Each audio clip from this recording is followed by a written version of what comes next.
Hello friends, welcome to a new lecture today. In this we are going to learn about the lymphatic drainage of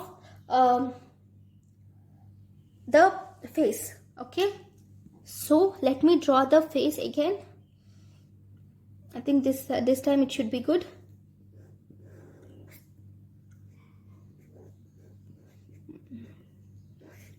Just 1 minute, okay.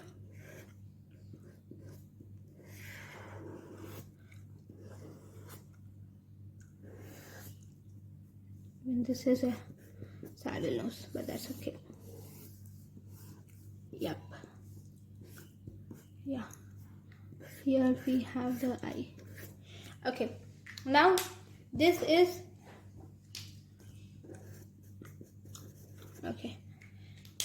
Now here the lymphatic drainage. We are going to deal with lymphatic drainage now. The lymphatic drainage of face can be divided into three territories. We have upper territory, middle territory and lower territory.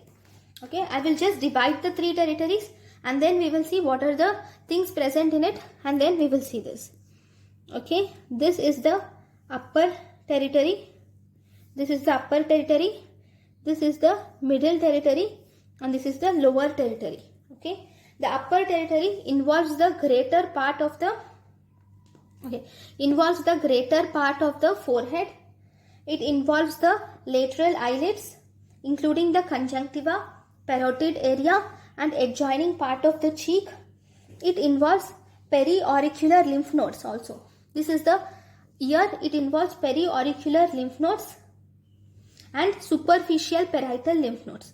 So what are the lymph nodes which are involved? So it includes the periauricular lymph nodes, which are also called as superficial parotid lymph nodes. Periauricular lymph nodes or superficial parotid lymph nodes. So all the lymph from the upper territory is drained into these lymph nodes, which are periauricular or superficial temporal lymph nodes. Good. Then what does the middle territory involve? Middle territory involves the central part of forehead, medial half of the eyes. These are the medial half of the eyes, external nose, and it involves the upper lip, lower lip, that to lateral part of lower lip, medial part of the cheek and the greater part of lower jaw. Okay, all these will drain into submandibular lymph nodes. Okay, all these will drain into submandibular lymph nodes. Okay, so I'm just extending this neck. Fine. Now we have the lower territory. Lower territory mainly includes central part of lip and the chin, and this gets inserted into submental lymph nodes. Okay, so these are the different territories. So what are the lymph nodes? This is upper territory and the lymph node is periauricular lymph node. We can also call this periauricular lymph node as superficial parotid lymph node. Periauricular or superficial parotid lymph node. Then this middle territory, it is supplied by submandibular lymph node. Then this lower territory, it is supplied by it is drained by the lymphatic drainage. It is drained by submental lymph nodes. Then we have arterial supply of the whole face is by facial artery, and the venous drainage of whole face is by facial vein. Okay, so facial vein, venous drainage, I will discuss about the facial vein, venous drainage. Okay, just in a minute. Okay, so we will see the venous drainage of the face. Let me draw a face again. So first we will see the arterial supply of the face and then we will go to the venous supply. Okay, of the face. So let me draw a face.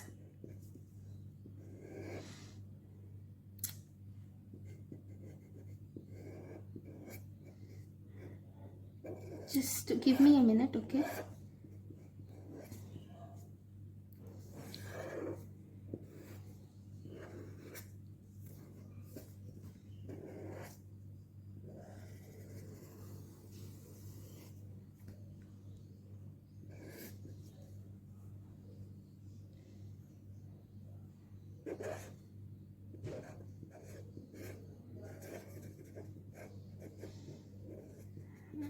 Okay, so this is the face. Now I'm going to draw the arterial supply. Okay, if you see the arteries, we have facial artery. Okay, whole of the face is mainly supplied by three major arteries. One, we see it is supplied by facial artery. Okay, face is supplied by facial artery. So this is the facial artery. And then this is supplied by transverse facial artery. So we have facial artery and transverse facial artery which supplies the face. So this is the parotid gland which I am going to draw here. So this is the parotid gland, and this parotid duct will go through the muscle which is called as masseteric muscle. This is the masseteric muscle. Okay, now this is the transverse facial artery. This artery which you can see here is transverse facial artery. This is the facial artery. So most of the face is supplies two major things. Face is supplied by two major arteries. One, we have facial artery. So this is facial artery, and we have transverse facial artery which is supplying it. And we also have smaller cutaneous branches which are supplying it. Okay, transverse facial artery. Now I would like to see all the branches of the facial artery, not in detail, but at least those which are important here. Okay, so that we can learn in a better way. Right, so I'll draw one more diagram here. Right, same face I'll draw again, but this time I'm mainly drawing the face but not the whole head. Okay, so I'm drawing a little bigger each.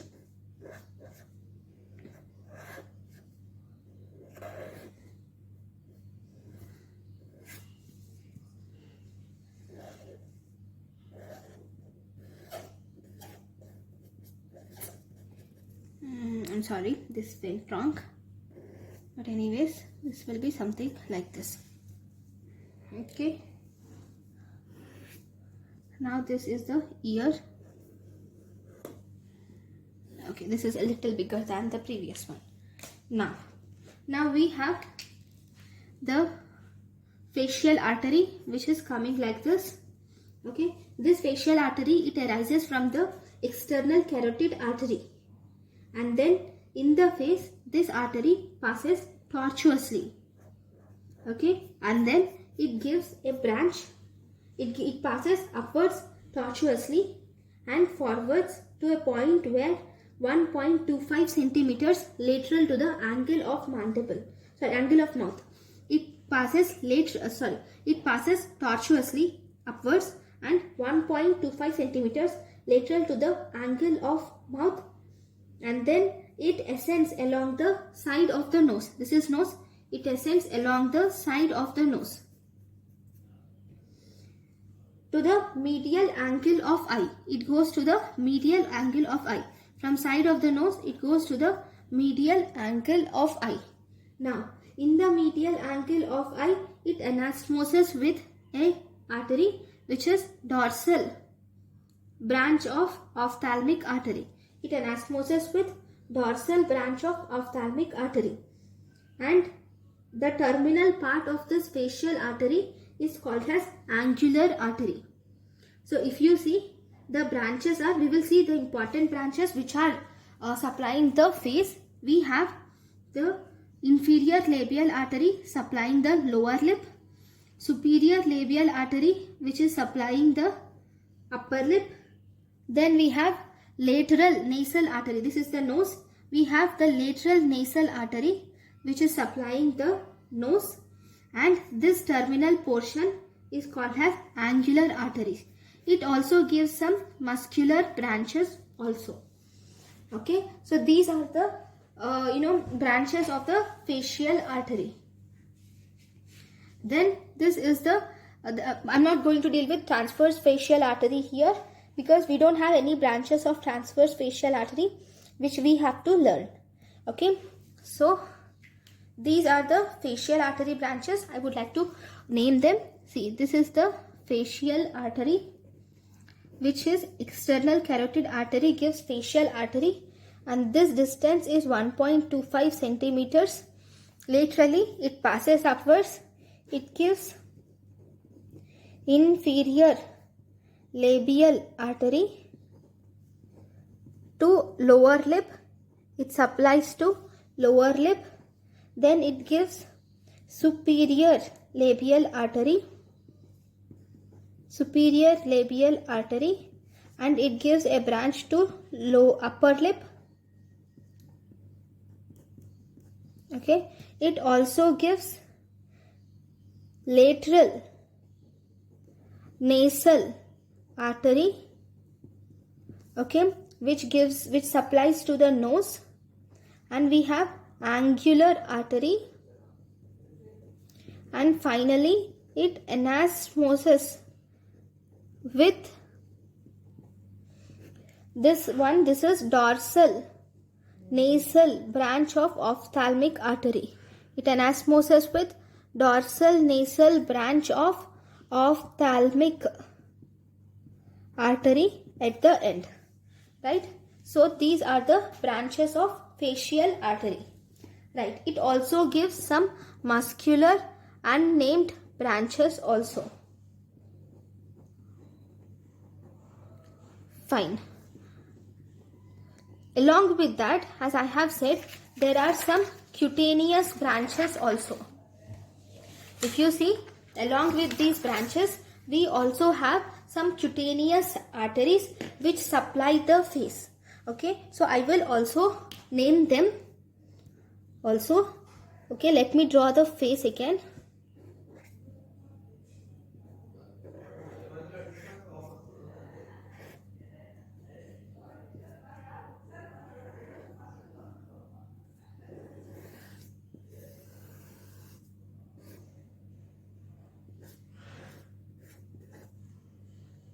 Okay, fine. So this is the face, and here if you see, we have the arteries I am going to name. We have two supraorbital arteries, one supratrochlear artery,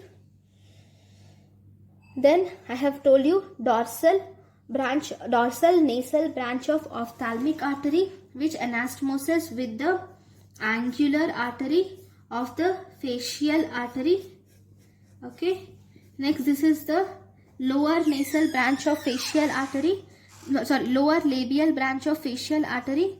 This is the upper labial branch of facial artery. Then this is lateral nasal artery, right? I will use other color for the rest of the branches.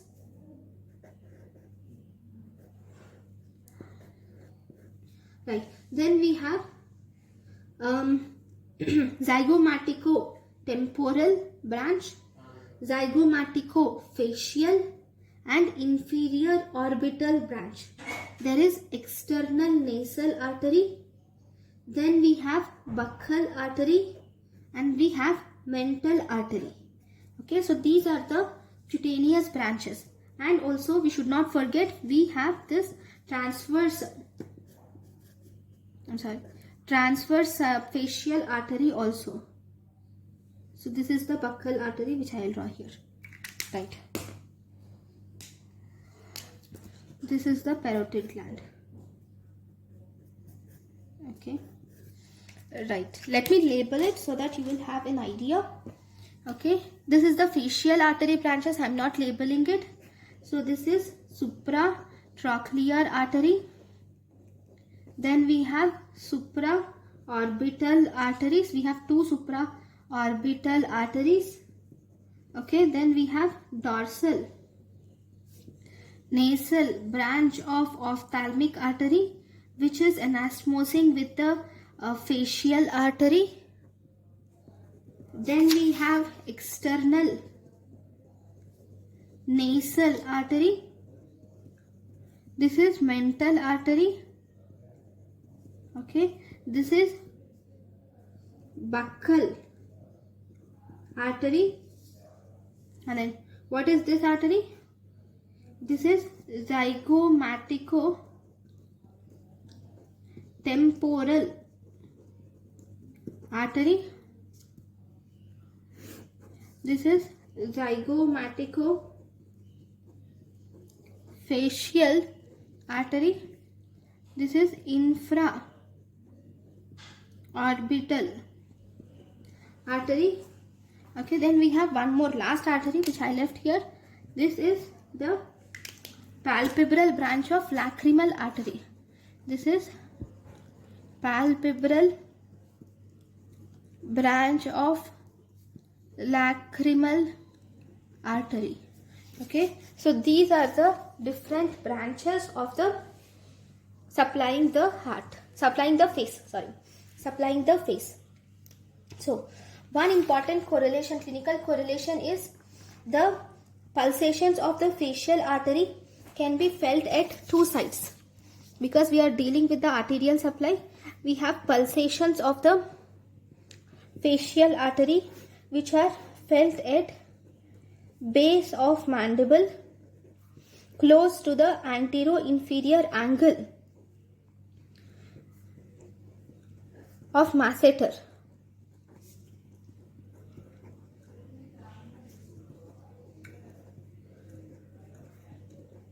So here we have masseter muscle. See, in this picture I'll show you. Here we'll have masseter muscle. Close to this masseter muscle, here you will see the pulsations of the facial artery. And this can also be found by seeing the lateral to the angle of mouth. If you see the angle of mouth, this is the angle of mouth, and this is the angle of mouth, 1.25 centimeters lateral to the angle of mouth. 1.25 centimeters lateral to angle of mouth. So this is about the arterial supply of the face. So in this chapter we have learned about the lymphatic drainage and arterial supply of the face. In the next class we will learn about the venous drainage of the face. Thank you guys for watching my lecture. Thank you.